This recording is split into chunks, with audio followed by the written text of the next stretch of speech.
Uniknya Tuan Guru Haji Ahmad Ratetet adalah beliau dianggap sebagai Tuan Guru, mendapat gelar predikat Tuan Guru itu tanpa itu, Bang.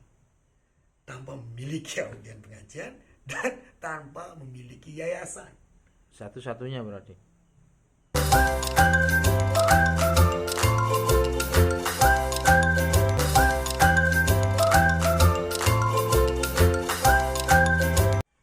Assalamualaikum warahmatullahi wabarakatuh.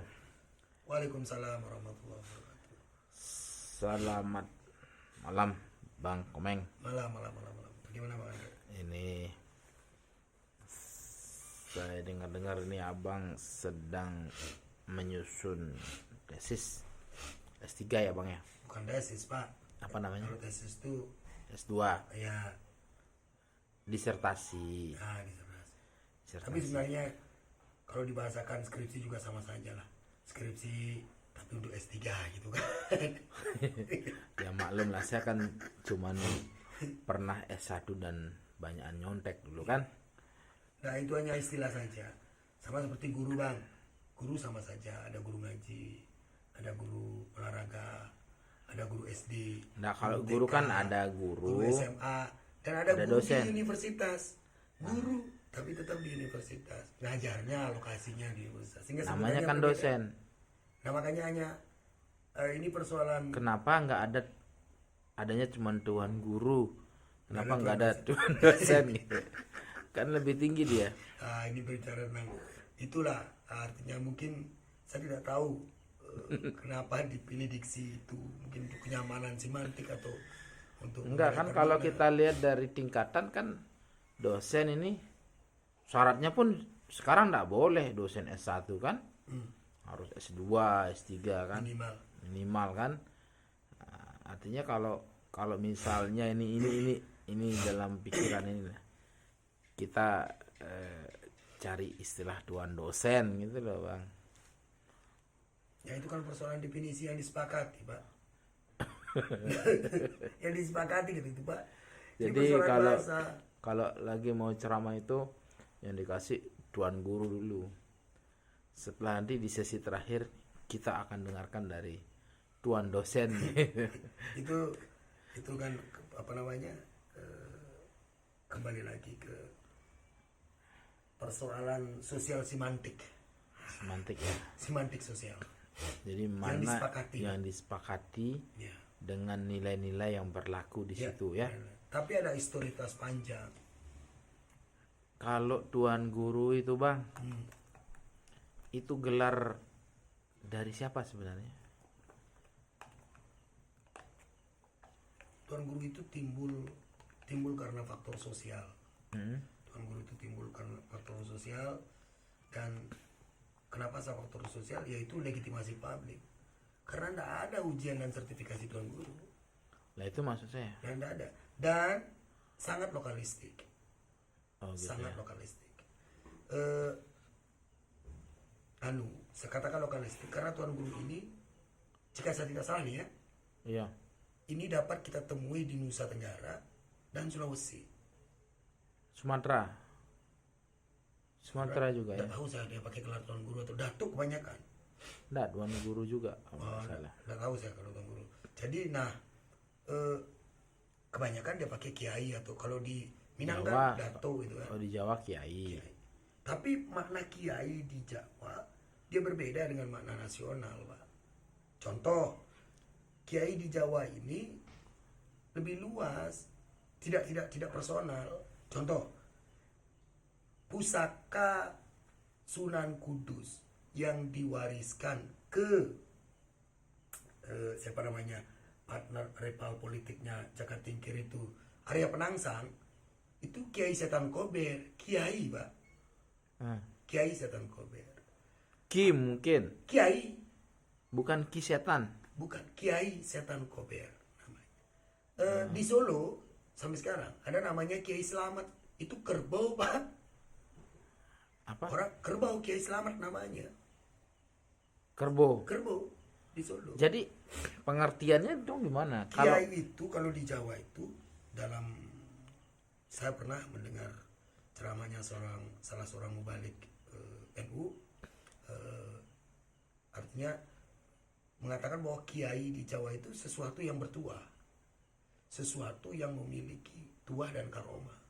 Jadi gelar kiai itu kalau di Jawa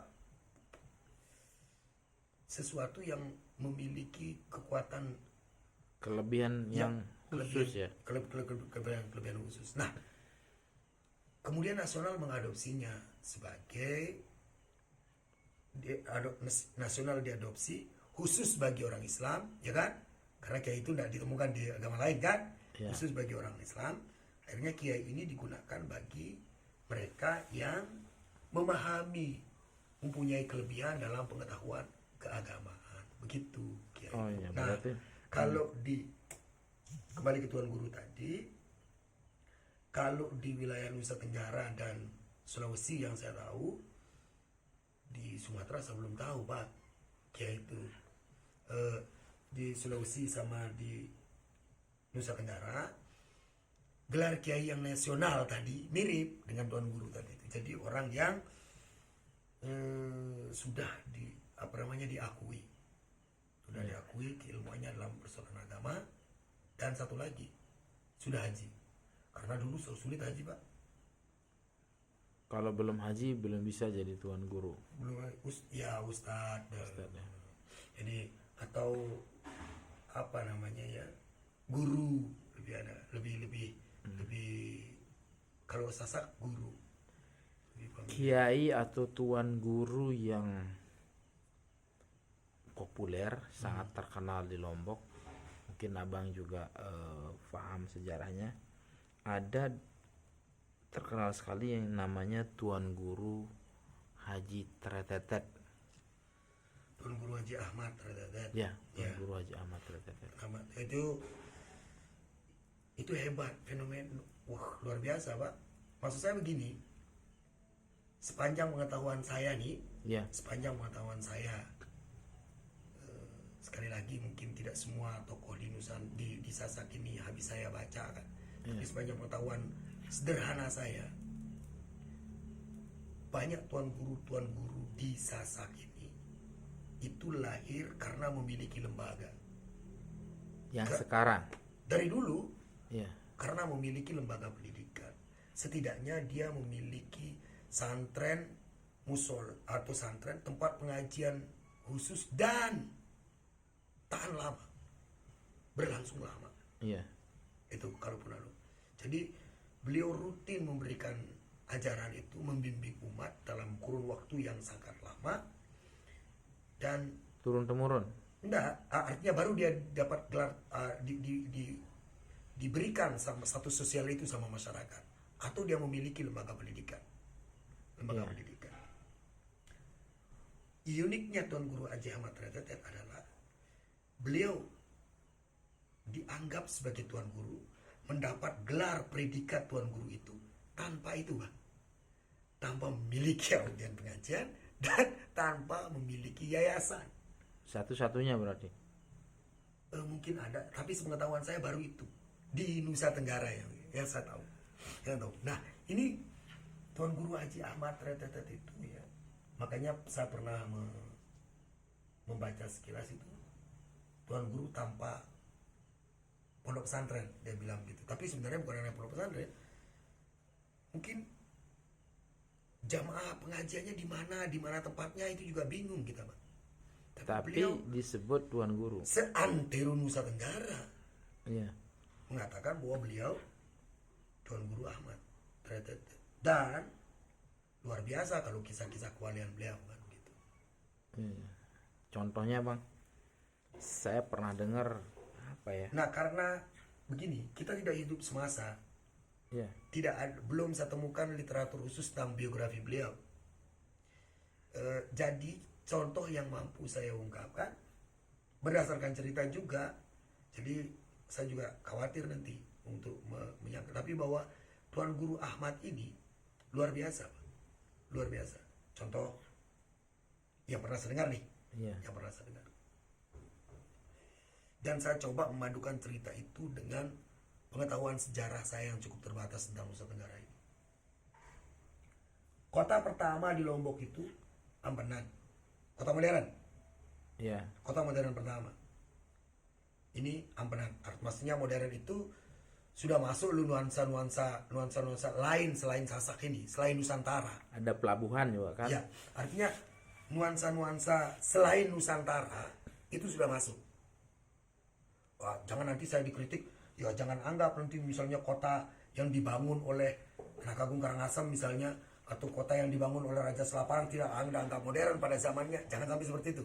Jadi definisi modern maksud saya di sini, saya batasi dulu. Kota lama lah, dia terkenal sebagai kota tua Ya, juga kan. jadi bahwa Dan ini sudah masuk ornamen-ornamen luar Nusantara. kalau nggak salah, yang mendesain kota Ampenan itu sama orangnya dengan yang mendesain kota di Perancis. Nah makanya, jadi Kalau nggak salah. hanya saya katakan kota modern pertama di Lombok ini Ampenan, di Nusa Tenggara Ampenan.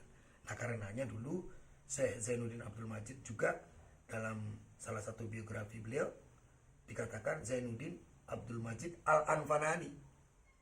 Ya, Jadi Ampenan itu lebih populer gitu loh.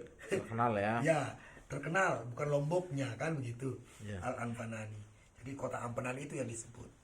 Nah, jadi pasar pertama Ampenan itu Kebon Roy, pasar tradisional. Ya. Ini saya mengkerucut ke Karomat Tuan Guru Ahmad tadi. Kebon Roy. Seiring waktu kota besar ini pasar dan semuanya ya pasti ada positif dan ada negatifnya.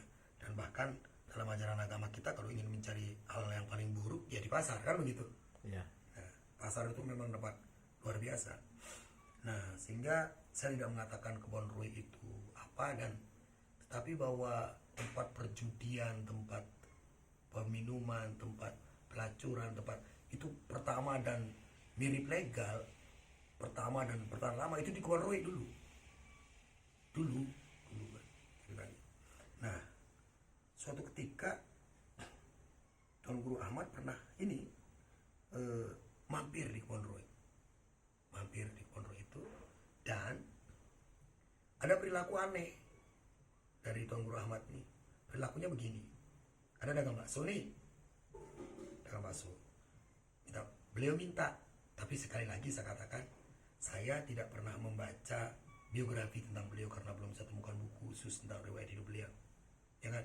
Ya. Jadi yang saya tahu juga dari cerita. Nah, beliau minta bakso. Ketika dikasih bakso, begitu dikasih, ini orang belum dapat jualan sama sekali. Kalau dalam bahasa Sasakan penggarus namanya. Ya, namanya penggarus. Penglaris, ya. Dalam bahasa Indonesia penglaris. Belum dapat penglaris sepeser pun. Tuan Guru Ahmad minta bakso. Tapi dikasih sama dagang bakso itu. Cuman uniknya Tuan Guru Ahmad ini begitu dikasih ditumpah, Pak. Iya. Ditumpah di tempat. Minta lagi. Ditumpah lagi. Dilihat sama pedagang baksonya. Lah karena dagang bakso emosi, Pak. Iya. Marah. Wow, marah dan tapi tidak sempat dianiaya, cuma dicaci maki kan begitu. Ya, sampai orang melihat Tuan Guru Ahmad dihardik seperti itu. Tuan Guru Ahmad pergi. Konon ada musola terpojok di Kebon Roy itu. Iya. Mungkin musola itu tidak pernah dipakai gitu kan. Nah, Tuan Guru Ahmad azan. Dan azannya itu tidak pada waktunya. Kalau azan kan secara umum waktu subuh, zuhur, asar, maghrib, isya kan. Ini bukan pada waktunya, tiba-tiba azan.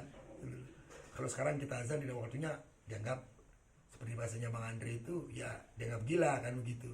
Nah, jadi azan pada waktunya. Tapi konon begitu azan, pasar Kebon Roy terbakar, Pak.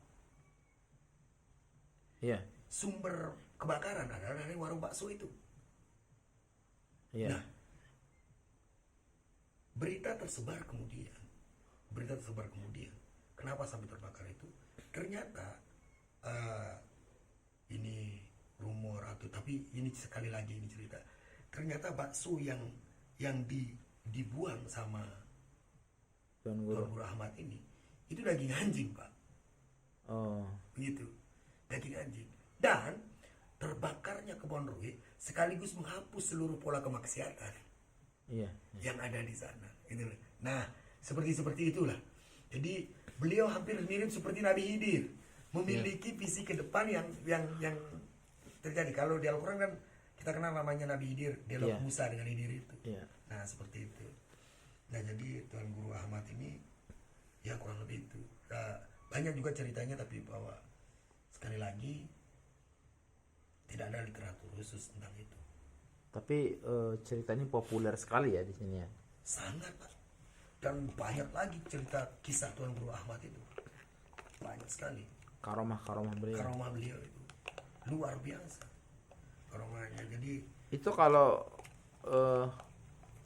makamnya di mana dia, Bang? ada yang mengatakan di Karangpanas, tapi tepatnya saya juga tidak tahu. Tapi beliau adalah putra dari Tuan Guru Bintang Timur namanya. Ya, itu Tuan Guru mana lagi? Tuan Guru Umar Layu, Oh, guru dari Tuan Guru Haji Abdul Majid, Zainuddin Abdul Majid. Dan Guru Umar Layu ini diberi gelar, pernah saya dapat dari hasil diskusi juga, itu konon dilakopi di Timur Tengah itu sebagai Tuan Guru Bintang Timur pada masanya. Tapi memang ulama-ulama Nusantara ini luar biasa Pak, luar biasa. Zainuddin Abdul Majid itu orang berprestasi di lingkungan pendidikannya di Mekah itu, di Salatiyah itu. iya iya. Ya jadi Tuan Guru Umar Layu juga seperti itu, Tuan Guru Saleh Hambali juga seperti itu Pak, Yang di Bengkal. yang di Bengkel. Jadi ulama-ulama Nusantara kita ini luar biasa Pak. Ini dari anu juga. Atau misalnya Tuan Datuk kita sekarang, Datuk Bagu misalnya, Iya. beliau salah satu masyayikh dari organisasi besar di NU kan begitu. Artinya organisasi besar keislaman di Indonesia. Nah, ulama seperti Imam Nawawi Pak. Imam Nawawi ini hampir menindaklanjuti tongkat estafet kepemimpinan Syafi'i dalam persoalan mazhab. Iya. Hampir menindaklanjuti. Setelah Syafi'i ya Imam Nawawi representasi dunia gitu loh Pak. Beliau orang Banten Pak, Dari Banten ya. dari Banten. Ada namanya Syekh Yasin Syekh daripada Nawawi ya. Hah? Imam Nawawi Al-Bantani Al-Jawi namanya. Jadi ada juga namanya Syekh Yasin Al-Panani, ada namanya Syekh Yusuf Al-Makassari dari Makassar, ada namanya Syekh Khotib Al-Minangkabawi dari Minangkabau. Artinya Nusantara ini sudah melahirkan orang-orang hebat. Dalam perspektif Tuan Guru, sudah melahirkan Tuan Guru yang wow. Tidak hanya di mata Asia Pasifik, tapi di mata dunia. Iya iya. Iya. Ya, jadi oke, kembali ke Tuan Guru tadi, Bang Andre, bahwa Tuan Guru ini adalah gelar, tapi gelar yang tidak mudah untuk mencapainya. Nah, itu gelar dari pengakuan ya, pengakuan. Pengasuhan publik. Ada dedikasi khusus yang mungkin kita temukan ada tuan guru yang semalam bisa jadi tuan guru misalnya, mungkin kita temukan, tapi bahwa atar namanya pengaruh baik di zaman sekarang maupun setelahnya, nah itu kan bisa kita. Ya. Di sini juga di dekat rumah saya ada sebuah lembaga pendidikan, ada tuan guru luar biasa juga. Saya kenal keikhlasan beliau luar biasa. Tuan Guru Muhammad Joni Mutar namanya. Almarhum. Wah, keikhlasannya luar biasa Pak. Dan mendidiknya luar biasa. Saya tidak menganggap diri saya berseberangan, nakal gitu kan. Dulu jadi beliau tuan guru, tapi saya tetap dirangkul dan semuanya. Luar biasa keikhlasannya. Jadi memang tuan guru itu teruji Pak. Iya. Teruji sama fakta keadaan itu, teruji beliau seperti itulah kurang lebih. Jadi yang namanya tuan guru, dan saya termasuk orang yang sangat sangat mengagumi dan taat sama tuan guru itu Pak. Kendati ya mungkin kalau persoalan dialektika itu ya mungkin konsep karena background pendidikan kan, tetapi secara pikiran dan secara batin, wow, luar biasa beliau yang mau berkorban seperti itu Pak. Iya. Luar biasa. Sekarang tuan guru yang masih sepuh ya, tinggal beberapa ya di Lombok ya. Ya, Salah satunya nih yang di Bagu. ya, atau bagus. Ada juga yang di Kapek Pak. Kapek.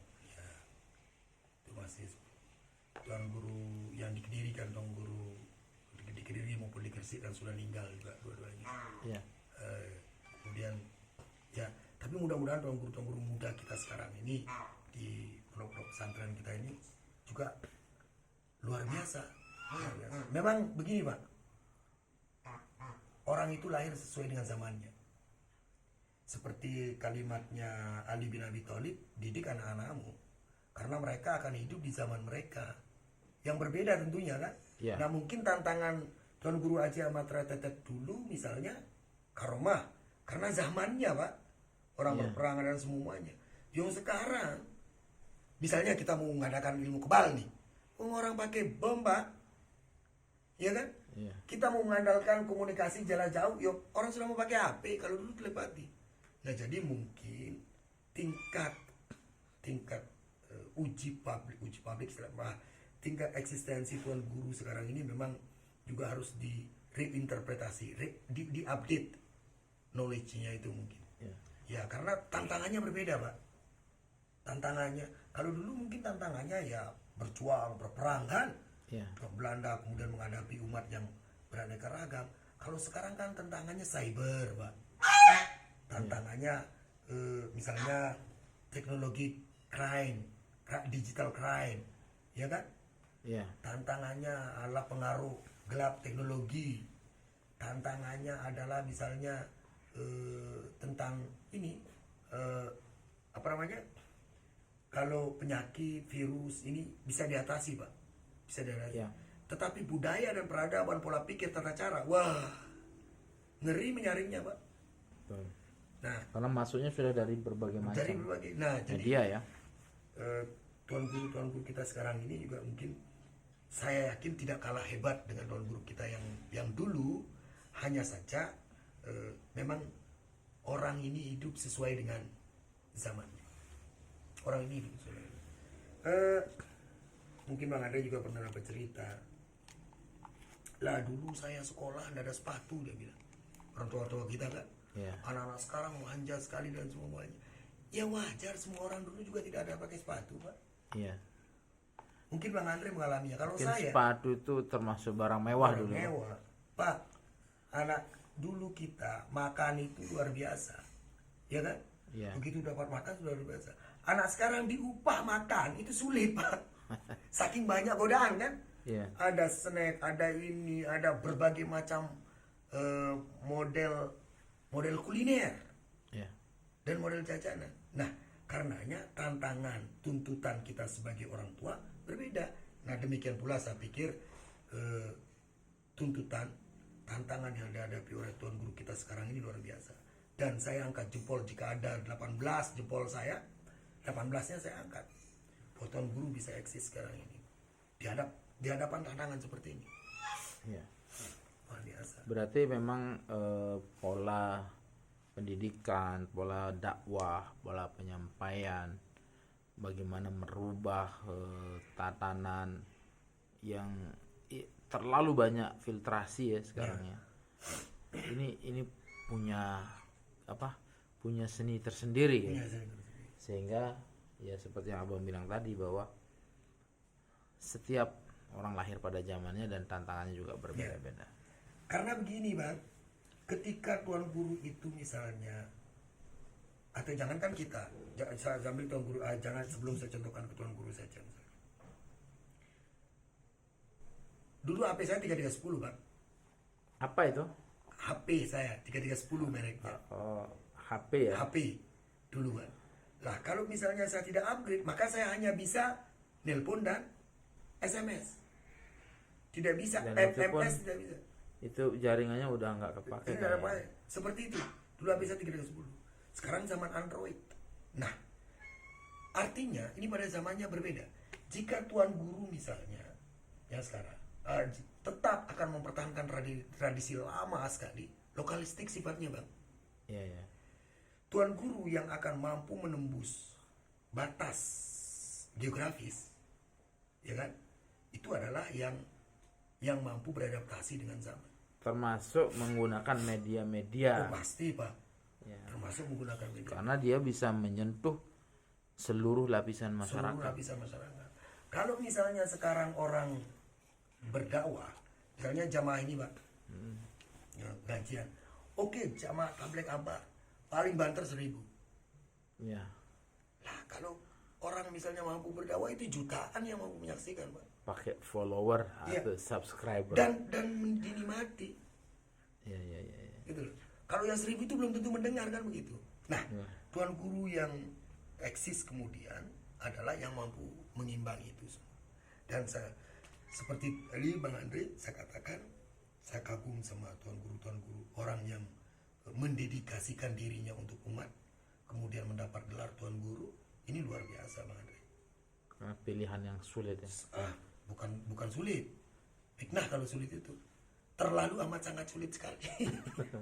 Jadi kalau mengatakan pilihan tuan guru sulit, bukan. Terlalu amat sangat sulit sekali. Bayangkan saja, Pak,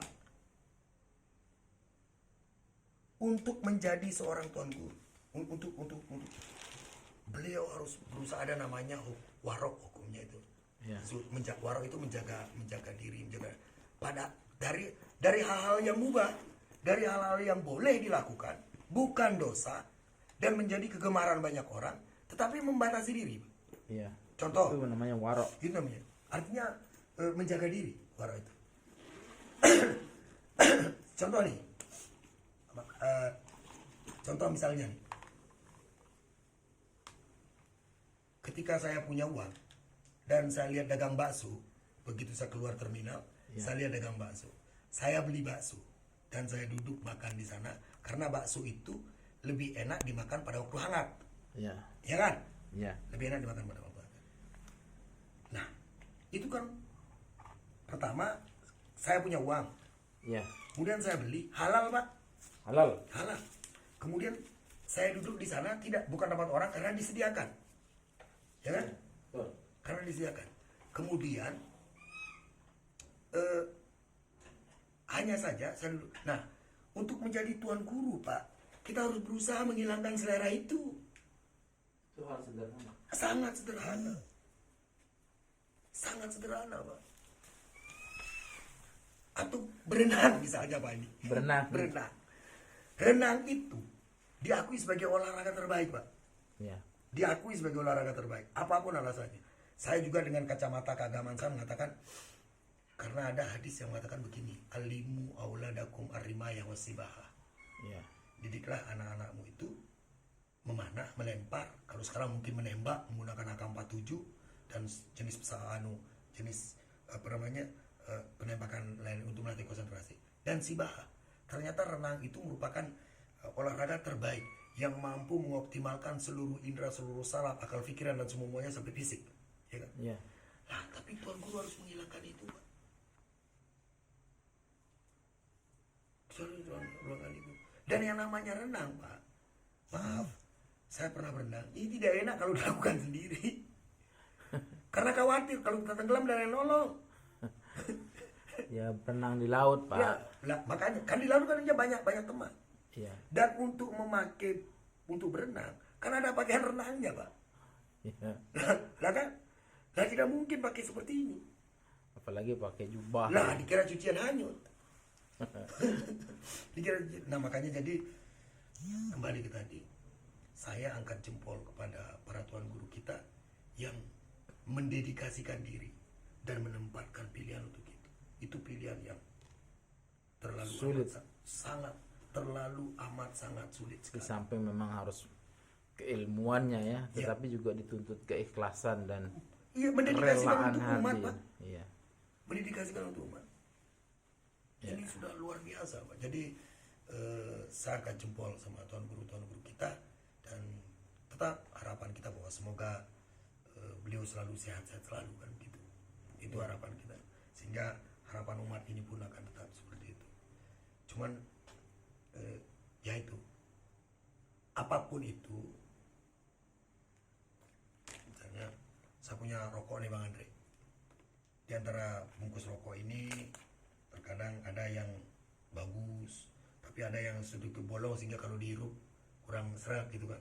Atau ada yang bakunya kurang ini, atau dalam pepatah sasak misalnya, dan ini di temburuk manok kan gitu. Ya. Ya selalu ada temuruknya. Seperti tadi saya katakan, ada tuan guru misalnya yang jadi sesaat, tuan guru kilat misalnya kan. Ya. Atau kalau boleh saya katakan, ya tetapi Tapi pada masanya, keadaan, lingkungan, fakta, dan terutama sejarah itu akan melihat. Dan saya bicara dengan normativitas keagamaan, sekali lagi, yang dijanjikan Tuhan itu adalah yang diangkat, yang memiliki ilmu pengetahuan. Iya. Ya, yarfa'illahu alladhina amanu walladhina utul ilma darajat. Yarfa'illahu alladziina amanu minkum Yarfa'illahu alladhina amanu minkum walladziina utul ilma. walladhina utul ilma darajat. Terima kasih, diperbaiki. Ya, terkadang ketika kita begini suka lupa ayatnya. Padahal seringkali kita baca maklum kita karena kita bukan hafiz. Jadi seperti itu, Pak. Ya. Gimana ayatnya tadi itu? Yarfa'illahu Ya, alladziina amanu yarfa'illahu alladhina amanu minkum walladhina utul ilma darajat. darajat. Seperti itu, Bang Andre. Oke Bang, alhamdulillah. Jadi menambah referensi, menambah pengetahuan, dan tentunya bahan diskusi. Jangan ragu-ragu berdiskusi, komen, ya, kritik, supaya kita tetap maju. Tapi akan wow, sekali lagi sebelum closing statement, Ya, akan wow jika ada tuan guru yang mampu, yang memiliki kompetensi untuk mempertahankan tradisi lama, tetapi tidak menutup diri untuk membuka ruang terhadap perubahan-perubahan baru. sip. Kita akan Itu. mendukung itu. Ya, jadi kompetensi lama ini penting karena karomah ada di menurut sebagian orang ya, karomah melekat di sana, berkah itu melekat di sana. Gitu. Tetapi teknologi juga harus Ya, jadi dipadukan ya, Ya. dipadukan ya. ini kalau dalam sebentar, saya pernah di dalam mata kuliah apa namanya dulu, saya pernah ada istilahnya begini, al muhafazatu ala qadimis soleh wal akhdhu bil jadidil aslah. Al muhafazatu ala qadimis soleh wal akhdhu bil jadidil aslah. Jadi memelihara, menjaga, melestarikan sesuatu yang ditinggalkan oleh generasi-generasi terdahulu dan baik, Ya, bermanfaat, tetapi juga tidak lupa untuk mengambil dari sesuatu yang baru yang lebih baik, begitu loh. ya. Bil jadidil aslah. Kalau saya contohkan begini, lebih tepatnya. Ini agak sedikit nyentrik ini. Sorry, agak sedikit nyentrik. Misal nih, dalam hukum fikih kita, ketika terkena misalnya najis mughallazo, Ya. itu harus dicuci 7 kali. Ya. Salah satunya dengan tanah. Ya. Lah mungkin harus ada inovasinya. Berani tidak kita ganti dengan sabun Lux? Nah, kan begitu. Jadi misalnya ini agak sedikit nyentrik ini. Berani tidak kita ganti dengan sabun Lux atau sabun anti kuman misalnya, Ya. Dettol misalnya, dan semuanya kan, antibakteri gitu kan. Nah, berani ini harus Tapi membuka ruang diskusi boleh kan? Boleh. Namanya fikih. ya, namanya fikih itu, fakihah itu kesepakatan, Bang. Pemahaman, kesepakatan. Karenanya fikih itu terus berkembang. Makanya dalam di Indonesia pun ada namanya kompilasi hukum Islam. Jadi hukum Islam itu terus disesuaikan. Terus disesuaikan. Kalau dulu kan contoh, dulu orang mengenal waktu subuh itu dari ada benang hitam ke benang putih ya. Kalau benang hitam itu sudah bisa kelihatan oleh mata normal, maka waktu subuh fajar sudah terbit gitu loh. Ya. Nah sekarang kan jam, Pak. Nggak ada orang pakai benang kan. Nah jadi berani nggak seperti itu gitu loh.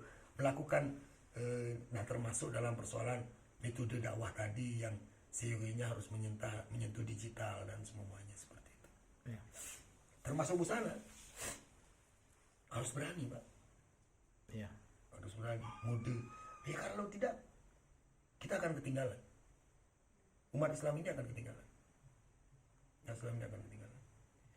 Muhammad Al-Fatih itu mampu melakukan Andalusia, Spanyol, karena dia berpikir lebih maju selangkah dari Andalusia waktu itu. Ya. Dalam persoalan strategi, dalam persoalan mata-mata, persoalan tilik sandi, persoalan militer, dan persoalan bom. Kan begitu. Ya. Waktu itu Miriam kan? Ya. Miriam. Dia berpikir lebih selangkah, kalau tidak, kita kedahuluan nanti. Sip. Seperti itu. Oke Bang, terima kasih banyak waktunya. Tapi sebelum kita tutup, mungkin Abang mau memberikan statement untuk generasi muda kita. Sekarang ini kan banyak sekali tumbuh di mana-mana nih. Di mana-mana nih rumah tahfiz, banyak sekali orang-orang yang sudah mulai menghafal Al-Qur'an gitu kan. Pesannya untuk generasi muda ke depannya, karena tantangannya pasti jauh akan lebih besar dari itu. Jangan sampai menutup diri mungkin ya dari segala hal yang memungkinkan kita untuk maju dan bersaing ke depannya. Ya, sebagai closing statement Bang Andre, jadi pertama tetap tadi sebagai apresiasi kekaguman tokoh-tokoh kita yang sudah memilih mendedikasikan dirinya untuk menjadi seorang tuan guru. Jadi ini apresiasi yang setinggi-tingginya, dan semoga beliau-beliau semua sehat dan tetap artinya dipanjangkan, dimudahkan dalam urusannya memperbaiki umat ini. Dan untuk generasi mendatang, bagi yang misalnya tahfiz, penghafal Al-Quran generasi mendatang, silakan membuka diri bagi ruang yang ada, karena Al-Quran sendiri sebagai sumber hukum utama Islam, dia berbicara tentang seluruh aspek. Tidak hanya berbicara tentang sholat ansih, kan begitu, tapi dia berbicara tentang seluruh aspek. Matematika, kimia, pertanian, nelayan, apapun itu disentuh. Dan mampu enggak, saya harapkan generasi kita mendatang ini mampu akan memberikan penghargaan juga bagi orang-orang yang menguasai, misalnya begini, orang yang menguasai agama itu disebut tuan guru. Bisa enggak orang yang menguasai pertanian luar biasa ini juga disebut, ketika dia berhaji dia juga disebut tuan guru dalam persoalan pertanian. Atau yang menguasai teknologi dan didedikasikan dirinya untuk umat, tentunya kan catatannya dedikasinya untuk umat.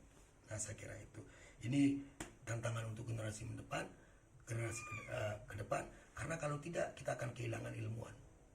Kita akan kehilangan orang-orang yang seharusnya ikut berjuang satu barisan bersama kita.